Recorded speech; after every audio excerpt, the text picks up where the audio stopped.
All right, we're back. We're good to go. Got the carb all clean. We got all the parts cleaned up that we need to go on. So we can go ahead and pretty much start reassembly now. So this is the carb all cleaned up.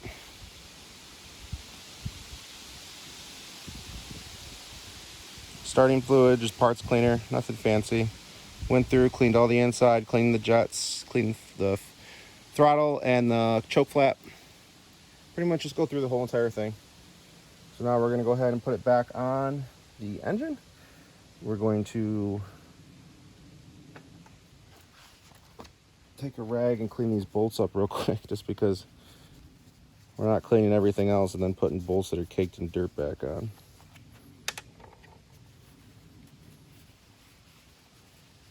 Plus it just makes it easier to see and everything else. So now we can go ahead and reconnect our linkage.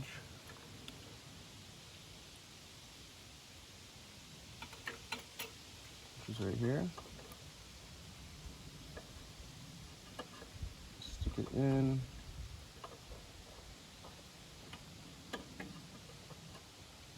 And that should just twist. Yep. Just like that.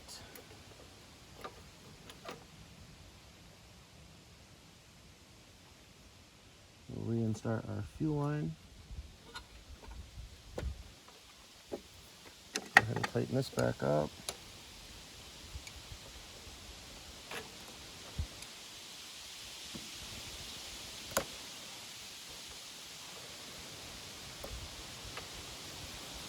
Get our fuel clamp back on.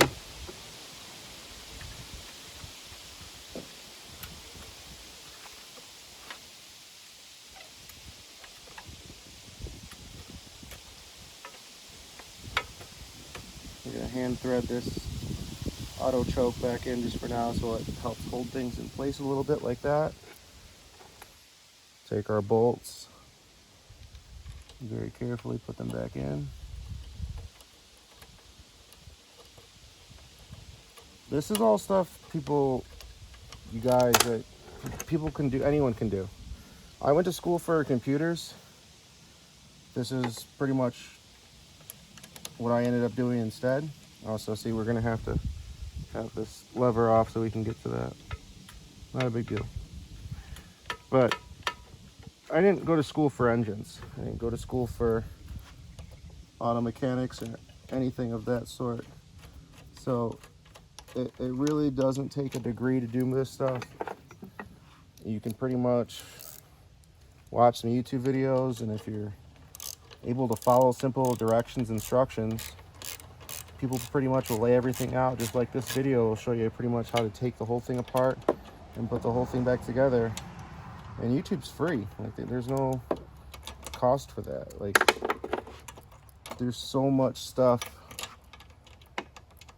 to be learned on the internet and that you can teach yourself. You really don't need to go to college these days to get an education. You can still get one. Go ahead and tighten these up nice and snug.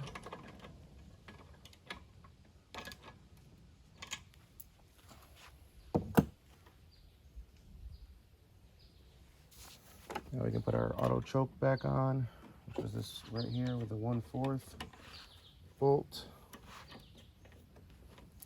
So we reconnected our linkage, we reconnected our fuel supply, and we got our auto choke back connected. This mechanism right here. So we'll go ahead and take a 1/4 bolt and our socket and tighten that auto choke back down.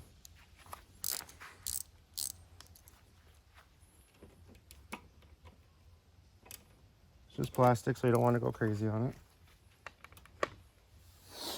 And now we'll go back to carburetor bolts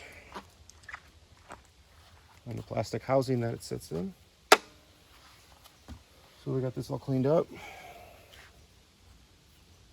Looking really nice. Like I said, once you get the inside of this clean, you want to clean everything from the inside out. That way nothing dirty or gross ends up in your carburetor after you go through all this work. So we're going to go ahead and take our thing and hook back our vent up on the bottom, and then carefully line this back up.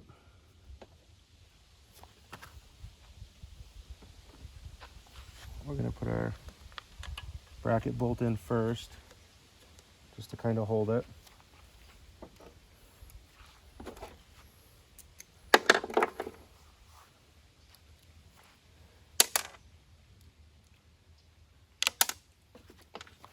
Do this without dropping the bolts everywhere. Once you get them started, it's easy.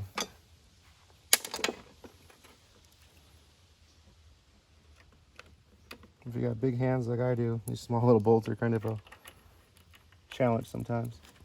So we'll go ahead and make sure we got this pressed all the way up against our carburetor.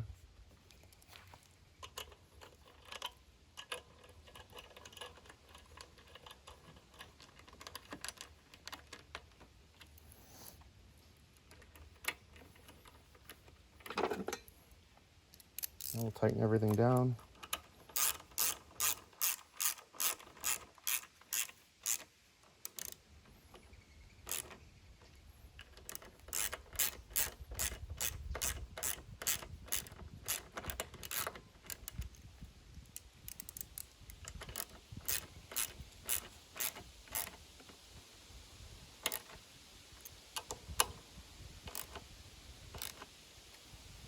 Everything's nice and snug.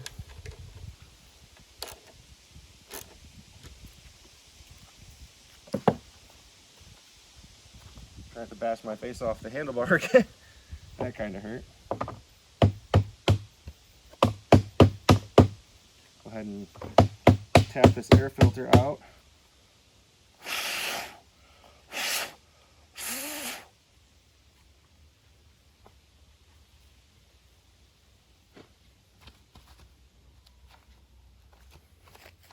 Go ahead and put this air filter back in.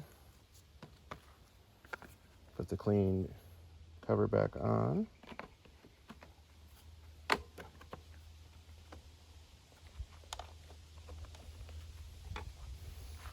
Tighten our service bolt.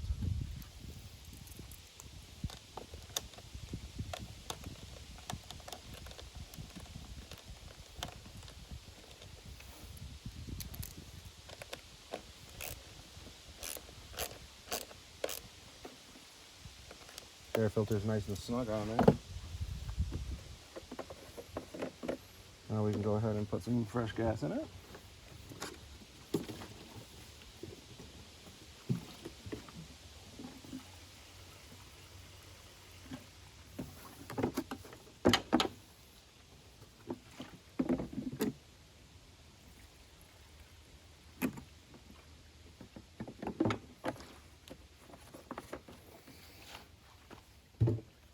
So now we will pull it down and see the results. We'll set you up over here. Ground's a little uneven, I know.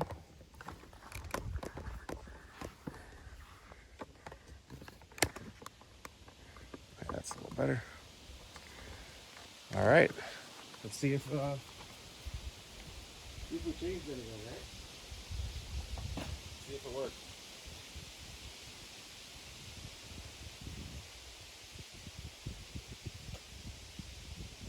Cover back on the top here.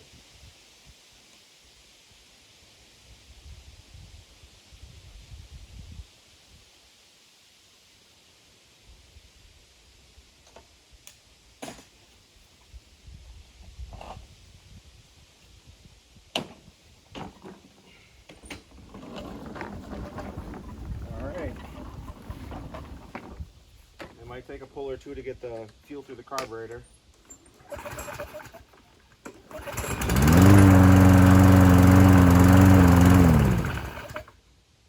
Cap's loose and needs an oil change, so just get an oil change to it. It should be good to go, but it looks like it runs better.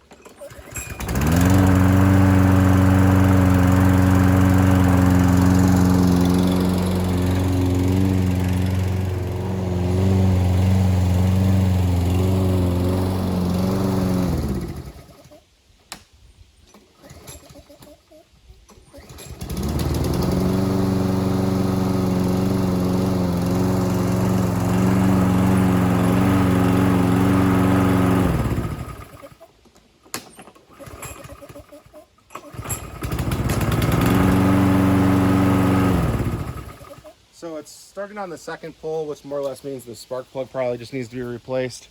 It does look a little corroded, so we'll give this machine an oil change and a spark plug, and this one's pretty much ready to go for the customer to pick up. This is pretty much how you fix a mower yourself and avoid over $100 an hour labor fees when you take it to a small engine shop. If you take it to a small engine shop, they're going to take you for a run for your money, and most of the time you're better off just buying a brand new machine because it's going to cost pretty much the same amount. So I hope everyone learned something from this. I hope everyone can hopefully take this and use this to help you with your lawnmower. And a lot of people have the same exact one. Like I said, YouTube's a great platform for sharing information and knowledge, pretty much free of charge. All you have to do is go out there and look for it, watch it, listen to it, and actually pay attention. Thank you so much for watching. Thank you much for subscribing. Our subscriber count's around 25 to 2,700, somewhere around there. Thank you so much all for all your likes, watching, everything. I couldn't thank you guys enough. We're going to keep growing with this channel and keep producing more content like this. The channel kind of started off as an automotive channel slash car channel and kind of turned into a homesteading channel, a firewood channel. I still do automotive stuff. We do demolition derby, we film those, tractor pulls, stuff like that. But for right now, we're kind of covering everything and trying just to kind of make everyone happy in what they're watching. So thank you again for watching. We really appreciate it. You guys take it easy. Hope everyone's having a great day and stay blessed.